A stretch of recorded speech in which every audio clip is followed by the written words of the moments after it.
Donc les élastiques ont été examinés et en fait je vais rendre hommage à un magicien qui a existé à peu près il y a un siècle, qui s'appelait Houdini, qui était le roi de l'évasion. Il pouvait s'échapper de n'importe où, on lui mettait des menottes, il les enlevait.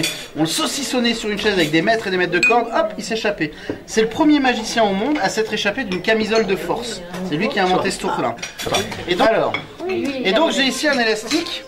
Alors là ça va être compliqué avec la caméra, mais j'ai un élastique qui symbolise Houdini. Ça veut dire que s'il est prisonnier de l'index et du majeur, il peut se retrouver sur l'auriculaire annulaire. Tu vois, de l'auriculaire annulaire, les doigts dans le nez, il va sur l'index et le majeur. T'inquiète pas, je vais crescendo. Parce qu'après, c'était tellement énervant qu'un jour on l'a mis derrière les barreaux, en prison. Non pas parce que c'était un criminel, hein, mais pour voir s'il pouvait s'échapper de n'importe où. Et alors qu'il tournait en rond dans sa cellule, il s'est souvenu qu'Houdini, le roi de l'évasion, pouvait aller où il voulait et comme il voulait.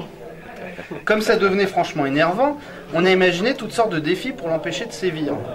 Et notamment le défi de la croix. Alors dans le défi de la croix, il pouvait s'échapper ni par ici, ni par là, ni par ici, ni par là, et encore moins par là. Mais c'était Houdini, le roi de l'évasion. Donc très lentement, il arrivait à passer. Je vais te le refaire, c'était un peu rapide, regarde.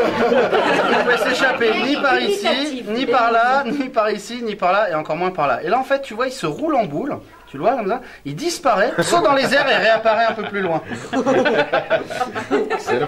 Merci. Bravo, Houdini. Merci. Ah oui, alors, en fait, Houdini était un peu aidé. Il était aidé par son matériel. Le matériel Houdini est un matériel très solide. Tellement solide que il pouvait se réparer tout seul. Du coup... C'est lourd. Il est où le premier? Il est toujours autour du poignet. Merde. Et donc, du coup, tu vas devenir Houdini. Enfin, pas tout toi, juste un de tes doigts. Tu choisis un de tes doigts, celui que tu veux. Très bien, tu es poli, c'est gentil. Tu vas fermer l'index, voilà, mettre le pouce par-dessus pour vraiment serrer, quoi. Il faut pas qu'il s'échappe, voilà. Et donc, ton index devient Houdini. Houdini qui est sur le premier brin. Mais comme c'est Houdini, je sais pas si on voit là-bas, il peut passer du premier au second, du deuxième au troisième, et du troisième au quatrième, parce que c'est Houdini et qu'il va où il veut, comme il veut. Merci Houdini. De quoi? Attends, tu peux refaire ça? T'as fait un joli Houdini, je dois dire.